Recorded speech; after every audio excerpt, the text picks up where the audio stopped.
estou representando o meu coordenador, que é o Murilo Manuel Gelosa, a coordenadoria do Sebrae Tubarão, da Regional do Sul.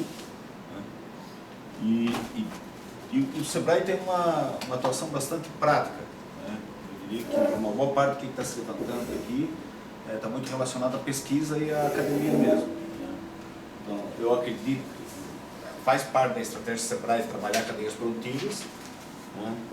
E a minha intenção é ouvir as demandas, ouvir o que está sendo encaminhado, né?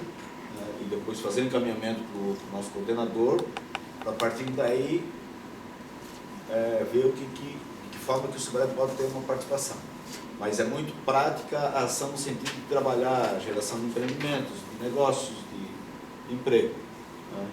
Então, por assim dizer, a gente meio que pega uma cadeia produtiva que existe quase que naturalmente. Vamos dar um exemplo clássico, nasceu aqui o arranjo produtivo das indústrias de confecção da região sul, nasceu aqui em Tubarão, uma parceria que a gente tem com a CIT, com a Unisul, com várias organizações, quando a gente fez o Poder Consenso.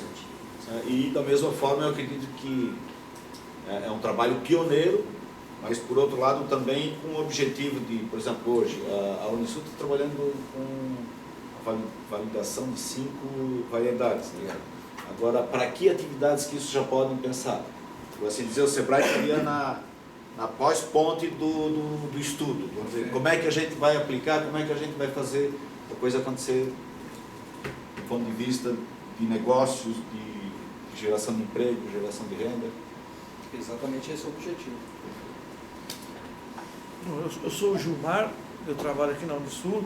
Eu, na verdade, eu já expliquei para o Fernando, eu estou aqui representando a universidade, mais especificamente o professor Celso, que é com quem vocês estão trabalhando, e orientado pelo professor Rafael a trazer aqui a disposição daquilo que tu deve ter conversado, já citasse o nome dos dois aqui, de que a universidade sim tem o maior interesse em participar desse grupo, e logicamente que aí, mediante essa situação toda, eu tenho que escutar e ver o que eu tenho que levar, anotando para levar lá para o Rafael, e quando o Celso voltar, eles voltam novamente a trabalhar com vocês, e eu de antemão mesmo, como agrônomo também, se for possível ajudar em alguma coisa, né, eu me coloco à disposição.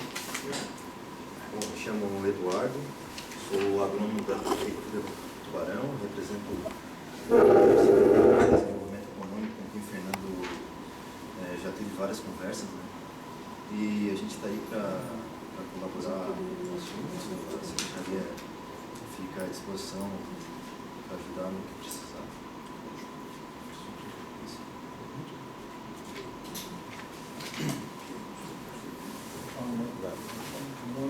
Meu nome é William Bolzano, eu estou representando o IFSC Campus Tubarão. Já tivemos a oportunidade de receber o Fernando para explicar sobre esse assunto lá no campus. E estou aqui para dar continuidade a essa aquisição de conhecimento, né, para que a gente possa estudar como a gente pode colaborar nesse projeto.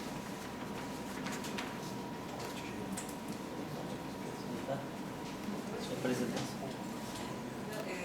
Professora Rosalba, né, do Comitê da Bacia Hidrográfica.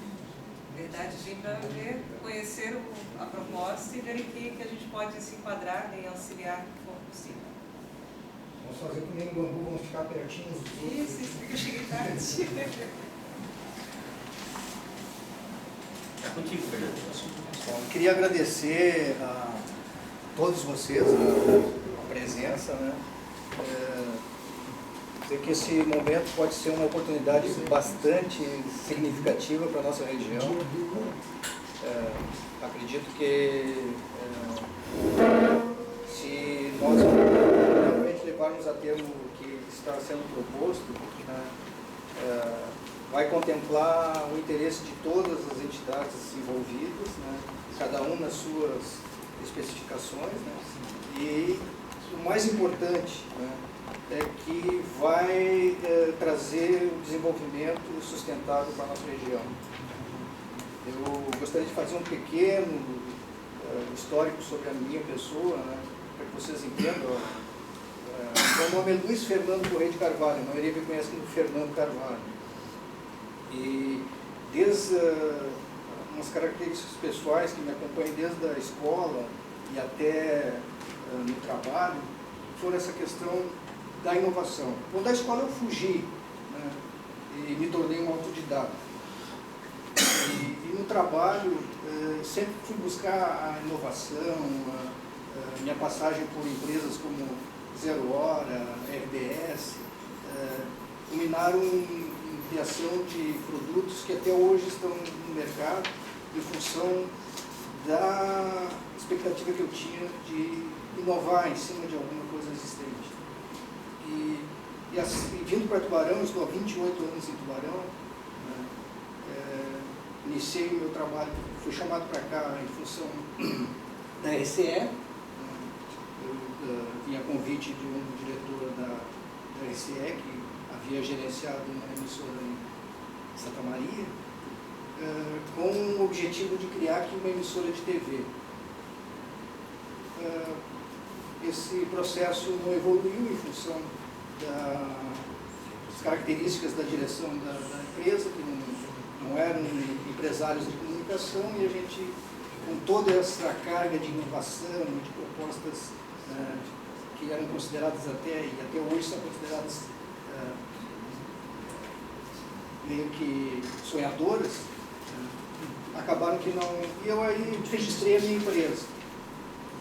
Dentro dessa empresa, eu comecei a desenvolver um trabalho na área de marketing e comunicação, e me senti chamado pela questão da cidadania e da responsabilidade social de fazer alguma coisa pela região. Embora todo esse objetivo de trazer uma emissora de televisão para Tubarão tinha esse enfoque, né, de trazer o desenvolvimento, mas as questões ambientais da nossa região começaram a me chamar mais para essa causa. A questão do Rio Tubarão, a questão da mineração, tudo isso, durante esses 28 anos, só aqui na CIT nós passamos 7 ou 8 presidentes, né? Em todos eles a gente teve esse tipo de interação, buscando, né? E assim realizamos diversos eventos a nível público, né? Primeiro como iniciativa da empresa, na área cultural, shows na praça, ruas de lazer, na área de solidariedade, Sorriso de Criança, em 91, Reaplicar do Noel, que aí já com o patrocínio da CIT, do CDL e da Prefeitura Municipal, onde a gente conseguiu inovar também nesse processo, e ali trouxemos o Papai Noel pelo Rio Tubarão. Então, coisas assim. Depois, a publicação do boletim ecológico, a realização dos fóruns, primeiro e segundo fórum ecológico, em 2004 e 2005. E todo esse caminho nos trouxe para essa questão de achar alguma coisa que realmente pudesse ser efetiva na transformação da realidade local pela sustentabilidade. E o bambu se apresentou como esse, né, eu costumo dizer, a varinha mágica. A varinha mágica que Deus nos deixou para unir o homem à natureza. Então, e a partir daí comecei a fazer um estudo, né, e encontrei muitos aspectos que eu nunca imaginei. Primeiro, na questão ambiental, essas questões da recuperação da mata ciliar, que pode ser aplicada, né? Recuperação dessas áreas degradadas pela mineração, também pode ser aplicada, né? Contenção de encostas, e assim, né? Mais a questão hoje em voga do sequestro de carbono, né? Que pode, pelo simples plantio, gerar recursos, e assim por diante. Mas aí foi me surpreendendo cada vez mais, quanto mais eu aprofundava nos estudos, mais oportunidades se apareciam, né? E aí, dentro desses estudos, eu começo a perceber que o Brasil é o país que tem a maior reserva de bambu do mundo, e a gente não explora isso. E agora, em 2011, felizmente, foi promulgada uma lei, que é a a Lei de Incentivo e Manejo Sustentável do Bambu, que contempla exatamente esse processo. É uma lei específica para que se possa desenvolver o bambu no país. Fora isso, um convênio bilateral Brasil-China. Também, recentemente, inclusive, estiveram os técnicos da China aqui em São Paulo, fizeram diversas visitas a regiões e centros de pesquisa. Então, a gente percebe uma oportunidade que vai se tornar imediata a partir do momento do resultado dessas pesquisas. E nesse sentido é que a gente está procurando colocar a nossa região, e especialmente Tubarão, como um destaque. Antes que esse material todo comece a fervilhar no país, e vão existir inúmeras iniciativas nesse sentido, com certeza, porque é uma oportunidade fantástica. Nós fomos fazer um comparativo, por exemplo, simplesmente na construção civil, a utilização do bambu na substituição do aço representa uma coisa fantástica. Primeiro, no setor da construção civil. Segundo, na questão da sustentabilidade. Quanto é que custa para tirar uma barra de aço do tamanho de uma vara de bambu? Qual é o processo que envolve isso? De transporte, de extração. Então, é inominável, né, o que se pode reduzir dentro desses processos e se ter essa vantagem de se estar colocando a região como uma região moderna, no sentido de estar atendendo o que a população pede hoje, que é a sustentabilidade. Essa minha pesquisa encontrou, recentemente, inclusive, alguns modelos de cadeias produtivas já estabelecidos no país, em cima da questão do bambu. Aí nós temos cadeia produtiva do bambu laminado, nós temos a cadeia produtiva na área moveleira, e todo esse potencial que está surgindo aí na questão energética, geração de energia, né? Porque a biomassa do bambu, por exemplo, é comparada à biomassa do eucalipto, do pinus, né, que hoje é utilizado. Então, todo esse processo de conhecimento vai nos mostrar que o bambu né, a grande oportunidade. Agora, para isso é evidente, a gente precisa estimular a ponta do processo, como diz o Altair ali, a produção para depois chegar lá na industrialização. Mas já temos hoje potencial, eu digo assim, eu tracei alguns objetivos de curto, médio e longo prazo. Dependendo da complexidade das atividades que a gente vai escolher, né, para a nossa região, existem potencialidades, por exemplo, de hoje nós já iniciarmos um processo de produção de brotos de bambu. Nós temos já uma indústria na região, né, da Copago, que poderia se adequar, ele já tem toda a vidraria, já tem todo o equipamento, já tem todo o processo de cozimento, está tudo pronto, só substituir o palmito pelo broto de bambu. Então é uma coisa bastante simples, bastante, né, prática de ser pensada. E assim a gente pensa na questão ambiental como um todo, né? Eu tive uma conversa com a Procuradoria da República, né, do Ministério Público Federal, no sentido de adotarmos o bambu nas nossas matas ciliares. Isso, até um tempo atrás, poderia soar um pouco meio estranho, né, por serem áreas de APP, né, e que não contemplariam a questão do manejo. Hoje, com o novo Código Florestal, é permitido o manejo sustentável dessas áreas. Então, o que abre uma possibilidade de utilização dessa matéria-prima também, né, Então vocês imaginem o seguinte, se simplesmente como área de produção, né, nós adotássemos as matas ciliares da nossa bacia hidrográfica aqui, né, nós teríamos um potencial de produção, né, agrícola razoável. Se pensarmos naquelas áreas degradadas, né, da mineração, que até hoje estão sem solução, né, existem estudos, e isso eu me comprometo a passar, conforme os senhores demandarem, né, solicitação, sobre todos esses assuntos que eu estou falando, né, especificamente recuperação de áreas degradadas, né, o esgoto nas áreas rurais, né, inclusive a Unisul está envolvida num processo agora de pesquisa da descontaminação de esgoto com bambu. Uma coisa básica, simples, o bambu ele é rico em amido. Então, ele cortado em taliscas, em pequenos pedaços, feito uma fossa, enterrado esse bambu, ele tem uma duração de 20 anos e é impressionante a capacidade de filtragem desse material. Foi feito testes aqui na Unisul, inclusive esse projeto já está sendo vendido lá para o norte do país. A água sai potável.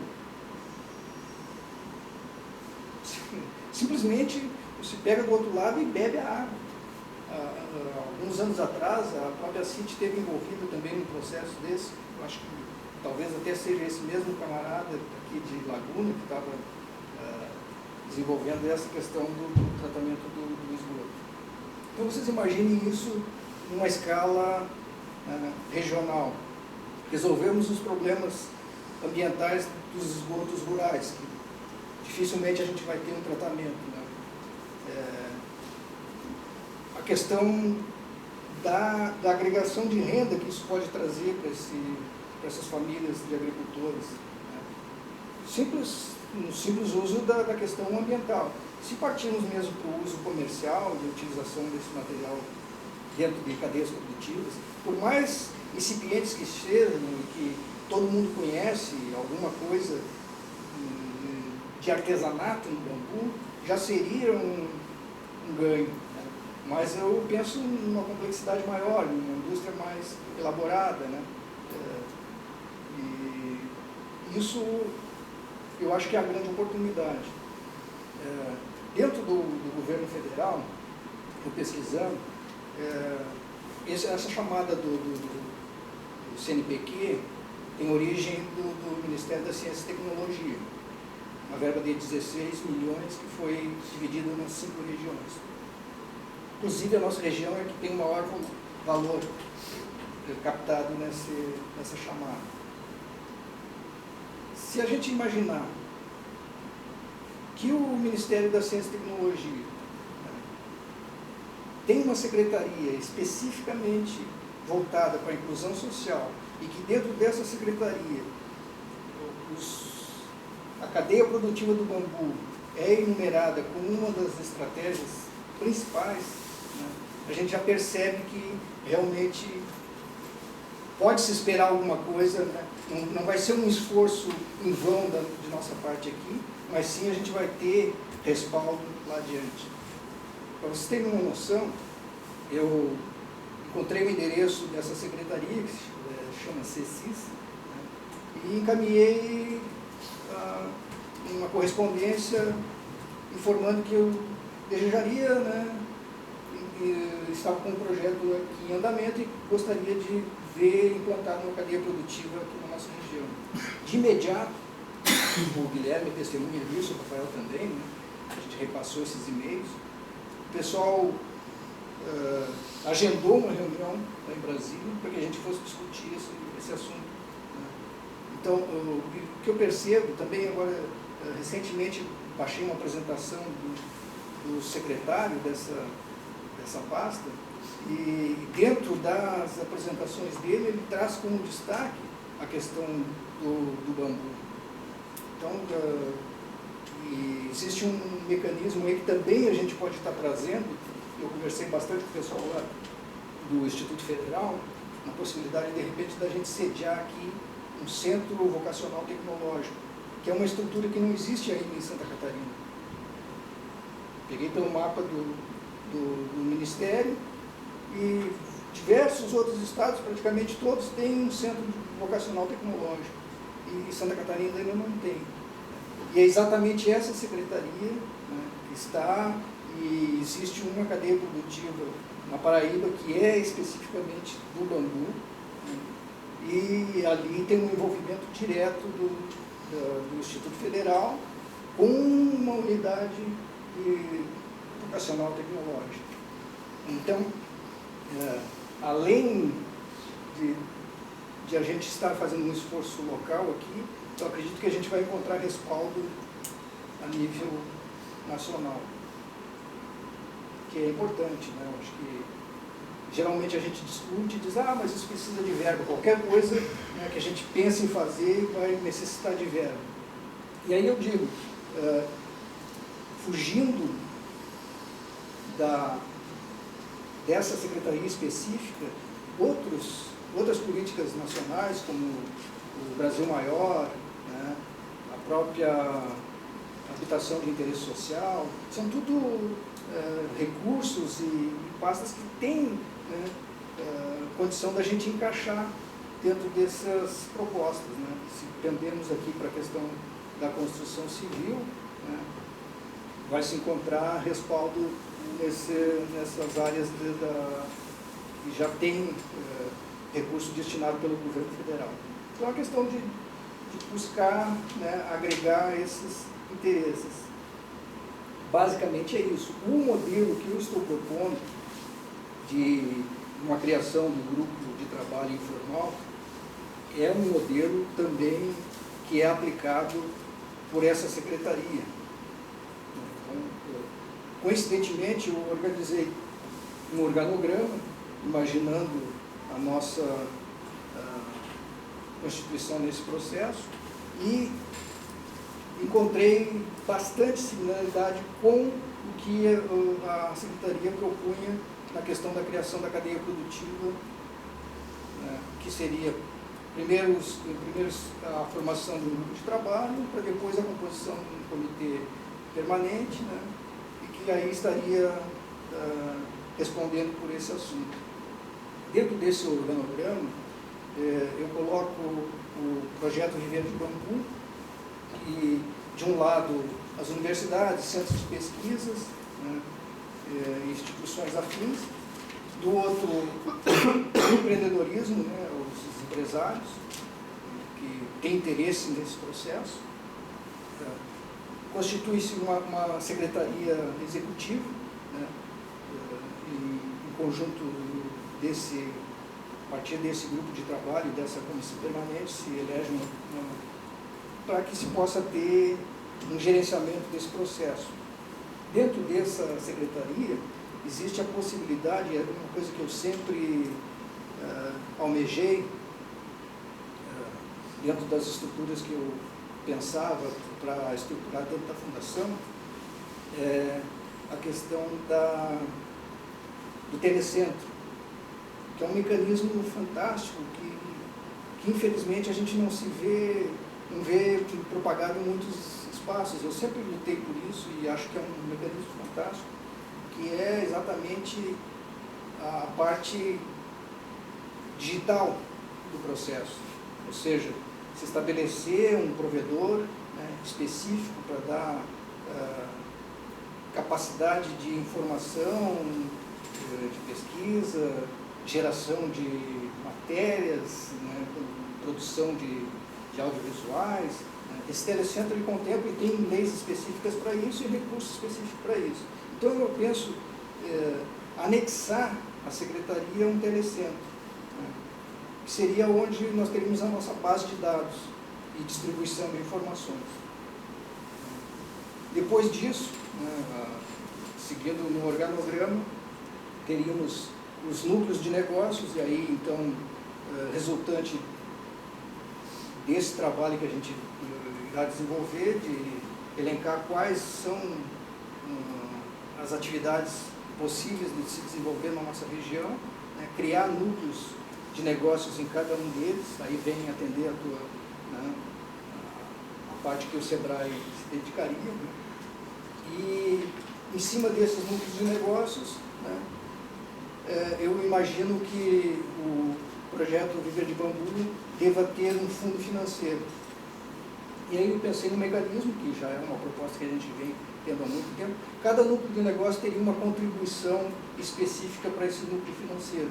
Ou seja, nós teríamos recursos próprios, captados da própria geração desses negócios, né, para dar continuidade no desenvolvimento. Esse fundo financeiro também se abasteceria de recursos públicos e ainda com uma possibilidade de se ter, dentro desse fundo financeiro, a participação de um fecho de empreendedores. E aí eu digo empreendedores, aqueles que realmente venham com a finalidade de obter lucro, né, sem necessidade de estar envolvido diretamente no processo. Gostou, viu que o negócio, a gente preparar apresentações muito bem feitas, mostrar os negócios possíveis, né, e captar recursos através desses empreendedores. Então, esse é mais ou menos o mecanismo que eu venho propondo. Dentro das instituições de pesquisa e da academia, né, o que eu tenho proposto é que a gente faça uma discussão multidisciplinar, né, e que se crie um grupo dentro da Unisul para discutir. Eu conversei isoladamente com alguns coordenadores da engenharia, da agronomia, né, da arquitetura, né, e todos eles, ao conhecer um pouco mais do processo, se mostraram interessados e favoráveis a que se possa estar desenvolvendo alguma coisa. Então, eu apresento isso como uma grande oportunidade, né, e que espero que essa fala inicial, né, possa dar um start em cada um dos senhores, para que depois, dentro desse processo, havendo interesse, a gente disponibilizar uma série de matérias, artigos, pesquisas, né, que a gente tem em um banco de dados que a gente já vem formando, 2 anos, para que, se tem alguma curiosidade em algum aspecto, né, alguns de vocês disseram, não tenho conhecimento nessa área, mas, né, a gente possa estar subsidiando essas informações.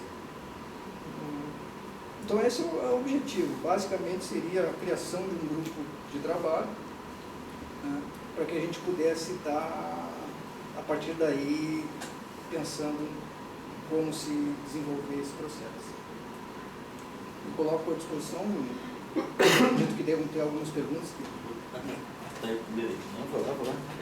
Só para o bambu, não sei se é uma pessoa indicada para responder, mas que deve ter conhecimento com certeza. Qual é o tempo de vamos dizer, plantar e colher? Para ter uma situação que a gente queira fazer a utilização dele aí, Da utilização que eu acho mais complexa e que exige uma questão de certificação e tudo mais é a construção civil, né? Então, do plantio ao corte para a utilização da construção civil são 4 anos. 4 anos. 4 anos. E aí a gente pensando assim, né, percebe que é uma espécie que tem... É a planta que tem maior crescimento na natureza, comparado com qualquer outra, né? Primeiro que ela não é uma árvore, é uma gramínea. Uma gramínea gigante, né? Não se enquadra na categoria... Mas ela substitui a madeira, tem vários tipos de bambu que substituem a madeira com... Essa questão que tu colocasse da tábua de carne, né, é uma coisa bastante interessante de se falar, porque traz uma característica do bambu que é praticamente... Eu não conheço nenhuma outra madeira que tenha essa característica, ela é antibactericida. Então, por isso ela é muito utilizada, se vocês perceberem, né, na confecção de talheres, né, pratos, também, As tábuas. no caso, cobertores, tecidos que estão sendo produzidos a partir Exatamente. Né? Na área de têxtil também é fantástico, né? O que está sendo feito.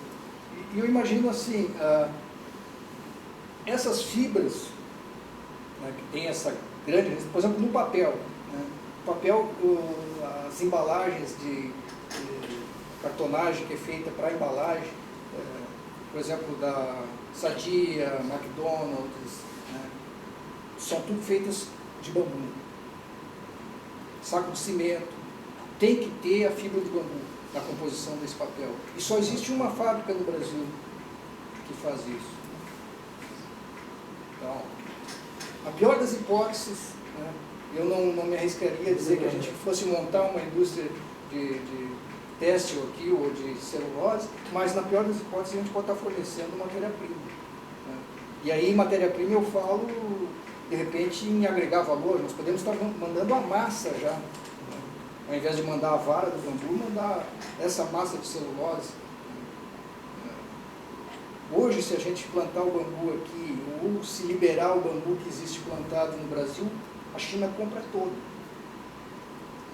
Compra todo. Né?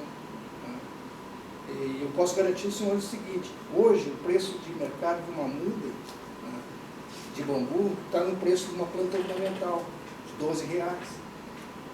Então, isso é uma coisa que, exatamente por esse gargalo, por não existir essa produção.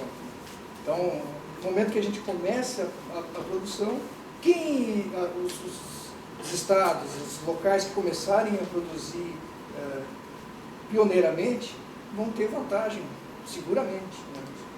Seguramente. E não existe aquele problema de dizer assim, não, tá, vamos começar a produzir, daqui a pouco está todo mundo produzindo, que nem está produzindo eucalipto aí, todo mundo só quer plantar eucalipto, só vão querer plantar bambu. Né? Evidente que isso é um risco pela né, ganância, pela atividade econômica, pode até chegar. Mas a vantagem é que a aplicação do bambu ele é muito maior do que Então, a tendência é que esse valor, né, se mantenha muito mais estável do que dessas outras culturas, em função da grande capacidade de utilização dele em uma diversidade de usos. Do ponto de vista da vocação, uma das vocações, né, do município que tem a ver com a produção de móveis, né, tem uma instituição chamada SENAI, um centro de pesquisa na área, lá na região de São Bento, né, que eu talvez poderia também, eventualmente, então, fazer parte desse trabalho. Já tive a oportunidade de trazer tanto o Senai de Lages, como o Senai de São Joaquim. De Lages mais para trabalhar com a indústria de madeira, e São Joaquim, não, desculpa, de São Bento do Sul, para trabalhar com a indústria de móveis, onde a gente fez alguns trabalhos coletivos aqui. Eu penso assim, né? Já existe alguma coisa, né, nesse sentido da moveleira, né? Tu imagina o que agregaria, né, dentro desse processo. Né?